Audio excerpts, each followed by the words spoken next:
Atenção, este vídeo tem spoilers. Alguns dias atrás eu estava revendo Seven, Os 7 Crimes Capitais, em preparação para o Cineclube Entreplanos sobre esse filme que eu ia fazer com os apoiadores do canal. E foi incrível revisitar essa obra-prima de David Fincher. Não só porque eu revivi aqueles momentos que mais me marcaram, mas também porque, dessa vez, eu pude perceber coisas que não tinham me chamado a atenção antes. Em especial, teve um detalhe de cena que, dessa vez, me deixou muito intrigado. Um detalhe simples, mas que conseguiu me fazer apreciar esse filme ainda mais. Mas antes de falar desse detalhe, vale a pena recontextualizar como o filme fala dos 7 pecados capitais. São eles que o assassino usa como inspiração para cometer os crimes. E se essas mortes são tão marcantes, é porque elas têm conceitos muito extremos apresentados de forma brutal, de um jeito que poucos suspenses fizeram antes. Mas os 7 pecados não estão lá só para nos chocar. Eles também servem para desenvolver as grandes temáticas do filme. Qual é a natureza do mal? O que fazer quando ficamos cara a cara com essa maldade? E se isso tudo não bastasse, mais tarde vemos como os 7 pecados vão acabar levando à ruína do detetive Mills. Num dos finais mais marcantes do cinema hollywoodiano, Mills descobre que o plano de John Doe é fazer o detetive representar a ira, para que ele complete os 7 pecados capitais. E ele sucumbe a esse pecado, matando o assassino e acabando com a própria carreira.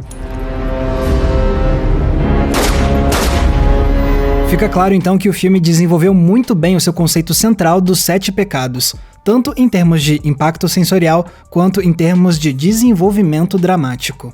Mas o pecado é só um lado da moeda. Do outro lado, tem a virtude. E pode parecer que Seven não discursa sobre virtudes. Mas revendo o filme, teve um detalhe numa fala do Somerset que mudou essa percepção pra mim. A fala em questão vem quando Somerset e Mills estão debatendo o caso tarde da noite. E é aí que o Somerset dá uma pequena lição sobre a história dos 7 pecados. The sins were used in medieval sermons. There were 7 cardinal virtues and 7 deadly sins used as teaching tools. Quando eu vi isso dessa vez, eu fiquei surpreso porque essa foi uma informação que eu não gravei. A de que a igreja pregava não só sobre 7 pecados, mas também sobre 7 virtudes. E pesquisando mais, eu vi que as 7 virtudes existem para opor cada um dos 7 pecados. Então, quais são essas 7 virtudes? O filme não conta pra gente, mas eu conto. Ao invés da gula, tem a temperança. Contra a luxúria, vem a castidade. Em vez de avareza, generosidade. Contra a soberba, vem a humildade. No lugar da preguiça, a diligência. Contra a ira, vem a paciência. E, em vez da inveja, a caridade. Vendo isso, a gente pode até pensar, tá, e daí? O filme não trabalha as 7 virtudes, ele só fala dos 7 pecados. Mas se a gente olhar mais atentamente, a gente percebe que elas estão sim em Seven. E melhor ainda, todas as 7 virtudes acabam sendo encarnadas por um só personagem, o detetive Somerset. Vamos repassar uma por uma. Primeiro vem a temperança, a virtude de quem é moderado, comedido. 2 palavras que descrevem muito bem o Somerset, que em nenhum momento se extravasa em excessos. E isso não só com comida e bebida, mas com praticamente tudo na vida dele. Please, have a seat if you like. Would you like me to drive? No, thanks. I'll wait. Depois temos a castidade, que é a renúncia às relações sexuais. No caso do Somerset, sabemos que anos antes ele engravidou uma parceira, mas acabou nunca tendo o bebê. E o detetive revela para Tracy que, desde então, ele nunca mais teve nenhum outro relacionamento. Então, a vida do Somerset se tornou uma de abstinência dos prazeres sensuais. Não por razões religiosas, mas sim emocionais mesmo. Anyone who spends a significant amount of time with me finds me disagreeable. A próxima virtude é a generosidade. É o que vemos quando Somerset passa horas fazendo um compilado de pesquisa e deixa esse material pro Mills. Ou então quando ele cede a sala e a mesa dele pro Mills trabalhar. Ou até mesmo quando ele cede tempo livre dele para ouvir as angústias de uma mulher que ele acabou de conhecer. Ele pode não chamar muita atenção para os seus gestos, mas é inegável que a generosidade faz parte da personalidade de Somerset. Essa virtude, inclusive, tem muita relação com outra: a humildade. Somerset tinha tudo para ser cheio de soberba, anos de experiência, alto nível de inteligência, bagagem cultural, o respeito do chefe, e mesmo assim ele nunca se comporta como um homem orgulhoso. Ele nem se importa com a ideia de que um caso tão notório e chamativo como esse dos 7 pecados possa acabar indo para as mãos de outro detetive. Ele só quer se aposentar tranquilamente, sem chamar atenção demais. Falando em trabalho, é por meio do emprego de Somerset que se expressam as próximas 2 virtudes. Uma é a diligência, que vemos na forma como Somerset não mede esforços para fazer o seu trabalho da forma mais empenhada possível. E a outra virtude é a paciência, uma característica de Somerset que contrasta muito com a personalidade de Mills. Afinal, o jovem detetive prefere agir impulsivamente para conseguir resultados rápidos, enquanto o Somerset prioriza a calma e a estratégia ponderada para alcançar os objetivos da dupla.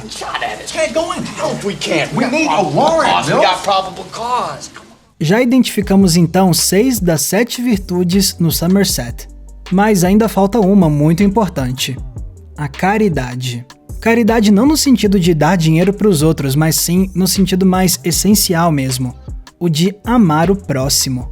Pois bem, durante quase todo o filme, essa de fato parece ser a única virtude que falta no Somerset. Afinal, o que ele mais quer fazer depois de se aposentar dentro de 6 dias é ir o mais longe possível dessa cidade que ele passou a desprezar com o passar dos anos. Uma cidade onde a cada esquina tem um crime, onde as pessoas não querem ajudar umas às outras, onde tudo é desolador. Never cry for help.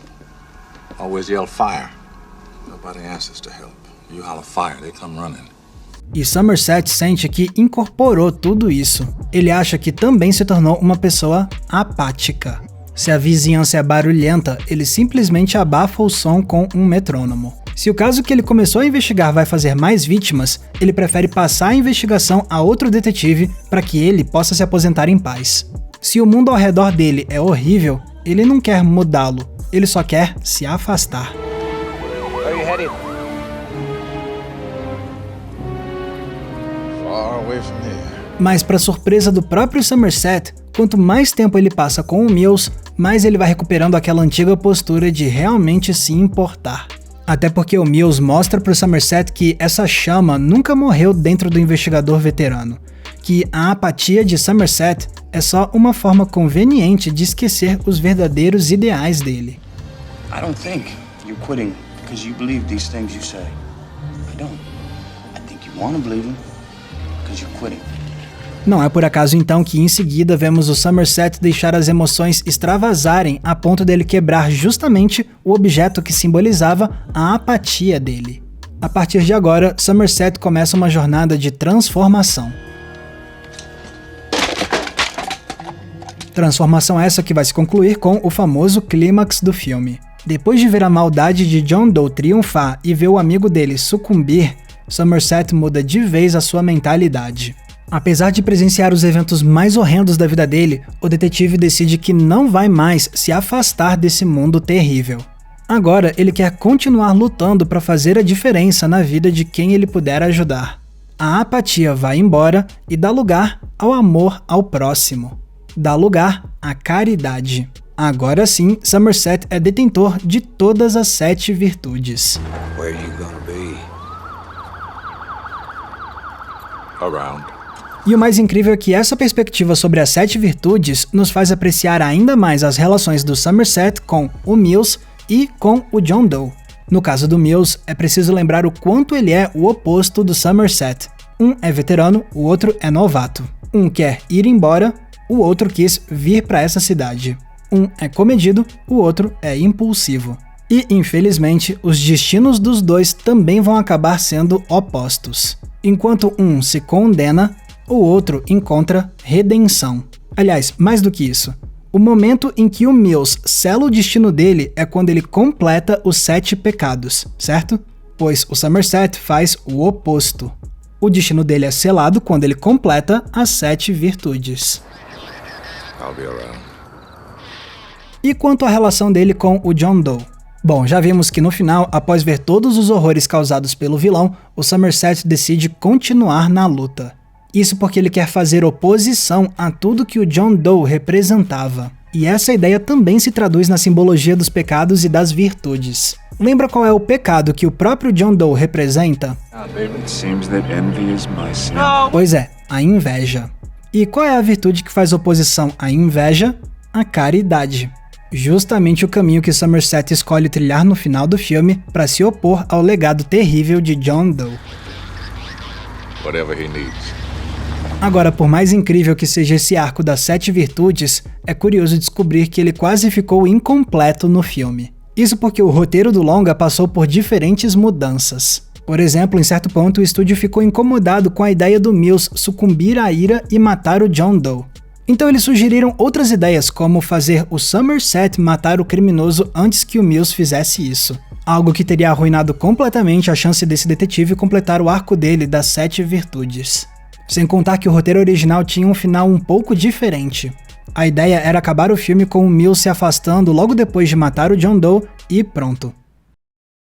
Mas o estúdio obrigou o Fincher a filmar uma cena adicional para vir depois disso. E felizmente, Fincher e o roteirista Andrew Kevin Walker acharam uma ótima solução.